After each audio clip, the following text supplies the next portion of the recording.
Part 2, Saksi pelaku pesugihan yang hampir menjadi korban tumbal oleh seorang artis terkenal.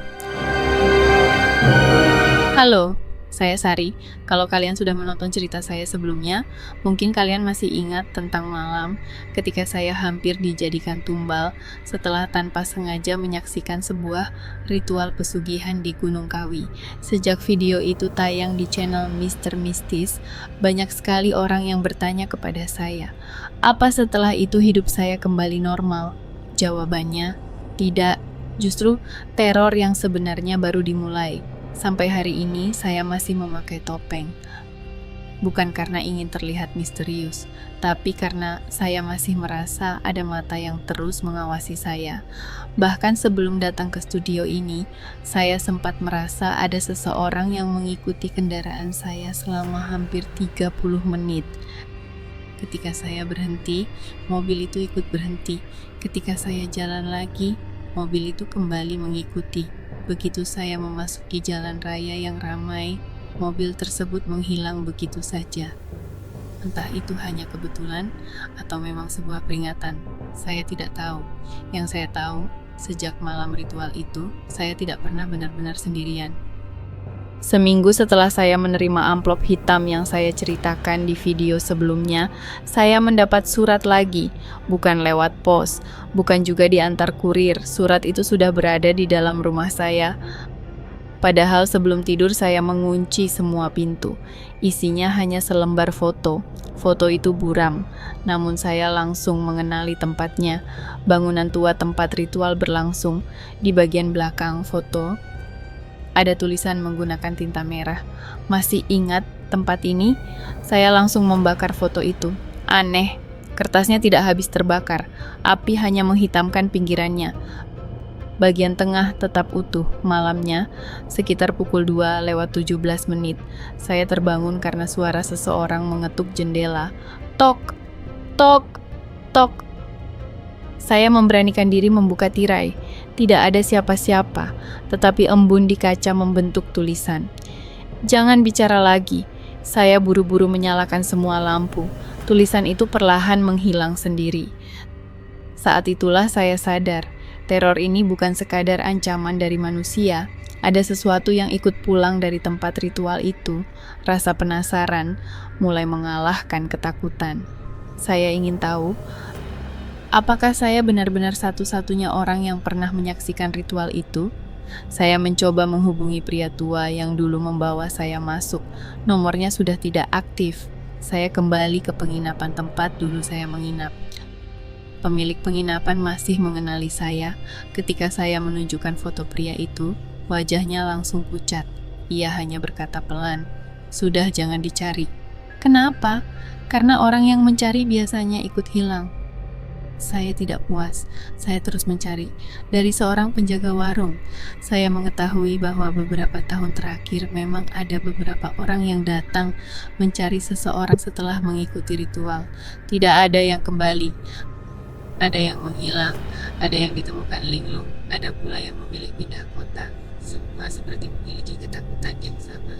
Mereka tidak mau lagi membahas Gunung Kawi. Saya mulai menyusun semua informasi dan menemukan satu kesamaan. Mereka semua pernah melihat sesuatu yang seharusnya tidak mereka lihat. Gangguan mulai semakin aneh. Saya tidak lagi hanya bermimpi. Saya seperti benar-benar berada di tempat lain. Dalam mimpi itu, saya berjalan di sebuah lorong batu yang sangat panjang. Di kanan kiri terdapat lilin hitam. Apinya tidak bergerak, udara sangat dingin. Di ujung lorong, saya melihat puluhan orang berdiri membelakangi saya. Mereka memakai jubah hitam, tidak bergerak. Lalu, satu persatu, mereka menoleh. Tidak ada wajah. Yang ada hanya lubang hitam pekat. Saya ingin berlari, namun kaki saya tidak bisa digerakkan. Dari belakang, terdengar suara perempuan berbisik, "Kamu masih hidup karena belum waktunya." Saya terbangun, kasur saya basah oleh keringat. Jam menunjukkan pukul 03.33. Yang membuat saya semakin takut. Telapak kaki saya dipenuhi tanah merah, padahal saya tidur di kamar. Beberapa hari kemudian, saya menerima pesan anonim. Kalau ingin tahu siapa yang masih hidup, datang sendiri, jangan ajak siapapun. Saya ragu, tetapi akhirnya datang. Lokasinya sebuah warung kopi tua. Di pojok ruangan sudah duduk seorang laki-laki berusia sekitar 50 tahun. Wajahnya sangat lelah, matanya cekung. Ia memperkenalkan diri sebagai Bimo. Ternyata, ia pernah bekerja sebagai sopir. Belasan tahun lalu, ia juga tanpa sengaja mengantar seseorang ke lokasi ritual yang sama. Sejak malam itu, ia sering melihat penampakan. Bahkan istrinya meninggal karena mengalami gangguan jiwa yang tidak pernah bisa dijelaskan dokter. Saya bertanya, apakah masih ada saksi lain? Ia mengangguk pelan. Dulu ada 7. Sekarang, ia menunduk. Tinggal, belum sempat menyelesaikan kalimatnya. Lampu warung padam. Semua pelanggan panik. Hanya berlangsung beberapa detik. Ketika lampu menyala kembali, kursi di depan saya kosong. Bimo hilang. Tidak ada suara pintu. Tidak ada orang berlari. Ia seperti lenyap begitu saja. Pemilik warung bersumpah tidak melihat siapapun keluar. Saya pulang dengan tubuh gemetar. Malam itu saya mendapat kabar.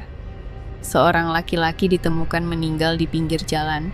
Wajahnya sangat sulit dikenali, tetapi pakaian yang dikenakan sama persis dengan pakaian Bimo. Sejak kejadian itu, saya mulai melihat sosok yang sama di cermin, di kaca mobil, di pantulan televisi. Seorang perempuan berambut sangat panjang, berdiri diam, tidak pernah mendekat, tetapi juga tidak pernah pergi. Awalnya saya mengira halusinasi, sampai suatu malam kakak saya datang menginap. Ia tiba-tiba bertanya, "Sar, itu siapa yang berdiri di belakangmu?" Darah saya seperti berhenti mengalir. Saya menoleh. Tidak ada siapa-siapa, namun wajah kakak saya berubah pucat. Itu tadi ada perempuan. Dia senyum. Malam itu juga kakak saya mengalami demam tinggi selama 3 hari. Sebelum sadar sepenuhnya, ia terus mengigau, "Jangan ikut mereka." Beberapa minggu kemudian, saya mendapat panggilan video dari nomor yang tidak dikenal. Saat saya angkat, tidak ada orang, hanya gambar sebuah ruangan gelap. Di tengah ruangan, ada 7 kursi kayu. 6 kursi sudah kosong, 1 kursi masih ditempati seseorang yang memakai topeng putih. Lalu kamera perlahan mendekat. Topeng itu dilepas. Orang yang duduk di sana adalah saya, versi saya, dengan wajah pucat, tersenyum. Lalu layar mati. Sejak saat itu, saya tidak pernah berani mengangkat nomor asing lagi. Tetapi setiap tengah malam, telepon rumah kakak saya selalu berdering 3 kali. Begitu diangkat, hanya terdengar 1 kalimat. Saksi terakhir belum selesai.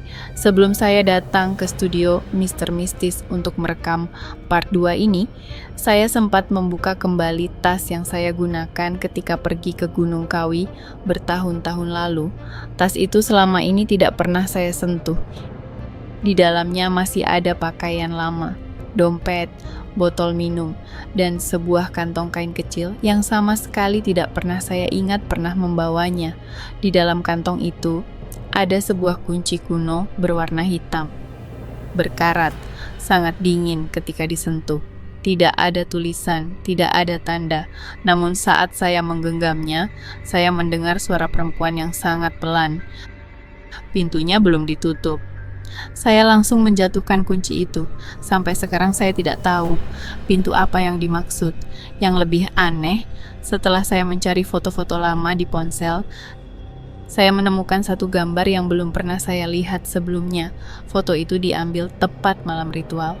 Saya sama sekali tidak ingat pernah memotretnya. Di foto tersebut, terlihat para peserta ritual berdiri membentuk lingkaran.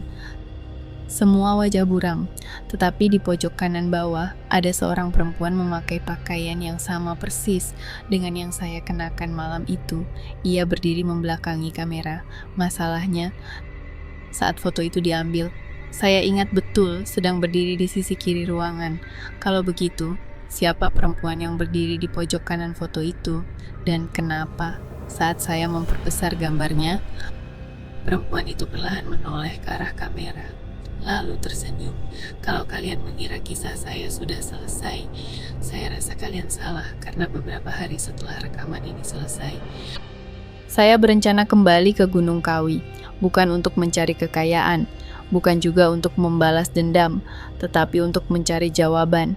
Siapa sebenarnya sosok perempuan yang terus mengikuti saya? Siapa yang mengirim kunci hitam itu? Dan apakah benar masih ada saksi lain yang belum ditemukan? Kalau saya berhasil kembali, saya akan menceritakan semuanya di Mister Mistis.